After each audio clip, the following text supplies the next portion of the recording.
Today on Weekly Wire, we check out the new Muddy Cow restaurant in Cottage Grove, talk to the mayor of Newport about potential flooding, plus try some chicken fingers at the new Raising Cane's in Woodbury.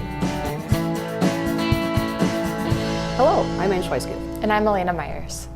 Preparation for floodwaters continue around the area. Over the weekend, volunteers helped sandbag in the River Acres area in Cottage Grove to help residents near the Mississippi River. Last week, the Cottage Grove City Council declared a state of emergency. The declaration helps ensure response and recovery efforts can be quickly supported and that cost recovery options will be available if the city needs them. The city of Newport also declared a state of emergency last week regarding floodwaters. Mayor Dan Lund stopped by to talk to our own Janelle Butte with an update. Well, hello, Mayor Lund. Thank you for coming in.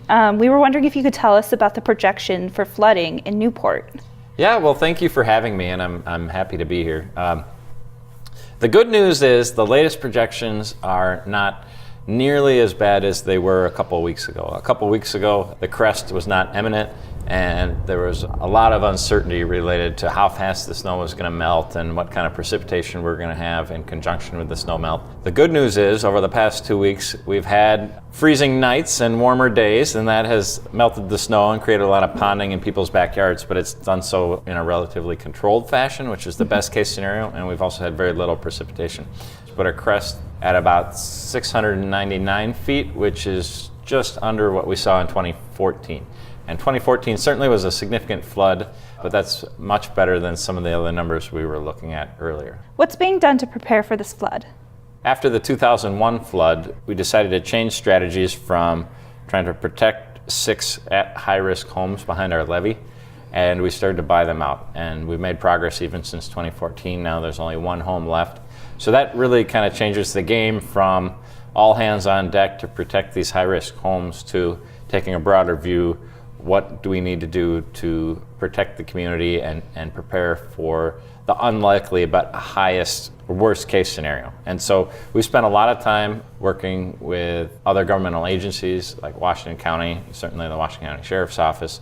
We're in direct contact with the state hydrologist, monitoring these predictions and updates as they come. And then kind of more on the boots on the ground things, we've got sand and sandbags that are available to protect both the city infrastructure and residential properties. Right now it looks like we won't need to break out too many of those, but that doesn't mean none, but it looks like for the most part the water's going to stay below our streets and below our sanitary sewer lift stations. The other thing we're doing is we are going out and actually finding the elevations of all the homes that might be at risk so that as we get updated predictions for flood levels, we can reach out to those homeowners directly and let them know where their risks are and what kind of precautions they should take and whether they should be prepared to evacuate. And what type of precautions should residents take? Well, the basic precaution with flooding is first being aware of your house and its elevation. The next is being aware of having an action plan, whether that's sandbagging or shutting off your gas or your sewer line. Certainly it's a major problem for the city if the river inundates a basement and flows right down that basement drain. There's only so much water we can handle in the system, and so these lower elevation homes have shutoffs in their sewer line that prevents that from happening. How can citizens stay updated about the flood?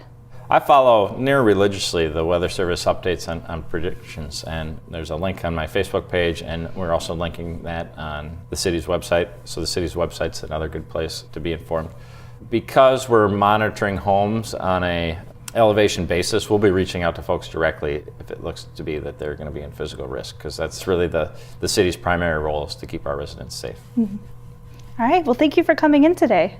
Oh, thank you for having me. It's my pleasure. More information about flooding can be found on the City of Newport's website.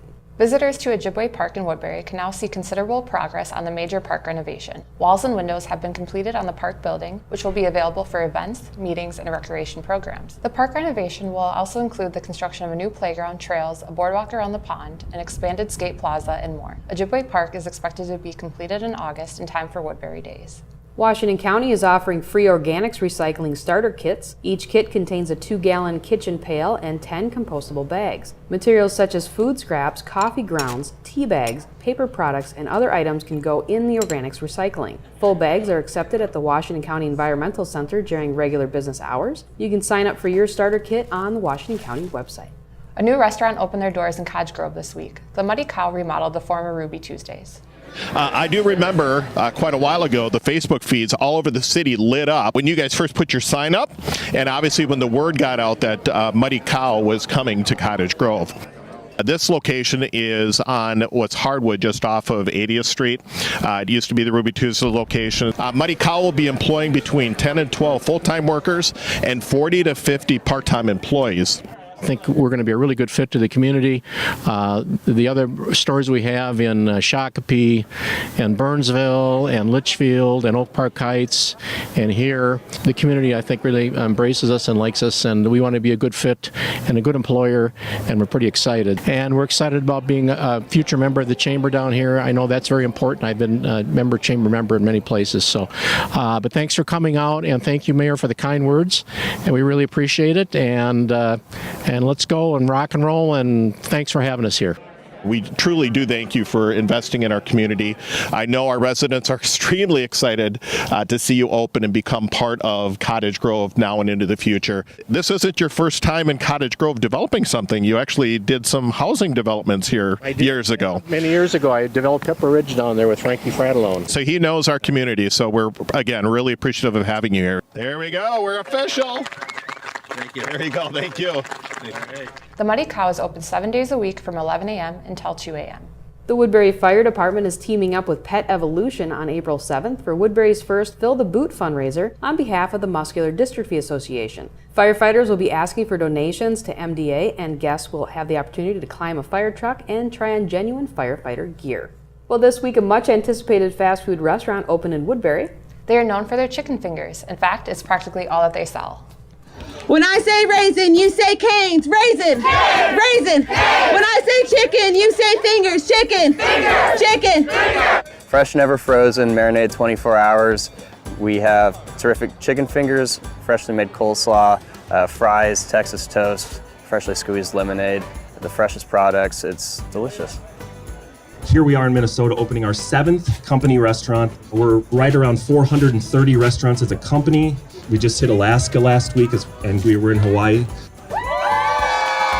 Everyone's very excited to be here. We're excited to be here. The general manager of this restaurant, his family lives here. He requested to come up to Woodbury because it was so important to him, because the city means so much to everyone and everyone's so supportive. So we're absolutely ecstatic to be here. A great team behind me of managers, trainers, and we've hired over 100 crew members from Woodbury, and we will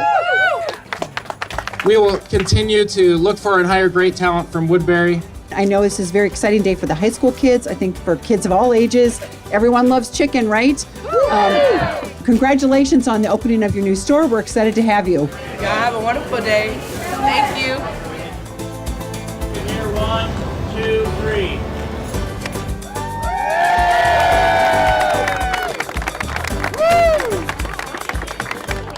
Raising Cane's is located off Radio Drive near Lifetime Fitness. A free bird hike will take place at the Cottage Grove Ravine Regional Park on April 13th. This 1-hour guided hike will start at the playground and teach you how to identify various birds and contribute to a bird count survey. Participants should bring binoculars and dress for hiking. A county park pass is required, or you can purchase a parking day pass at the park. The Stone Soup Thrift Shop will be holding their annual bowling fundraiser, the Stone Super Bowl, on May 4th. Along with bowling and food, this event will raise money to help the nonprofit shop. You can sign up to participate on the Stone Soup website. The winter parking ban will officially end on April 1st. It is now okay to park on the street where parking is allowed at any time. Now here's a quick look at some upcoming events happening around South Washington County you might want to check out.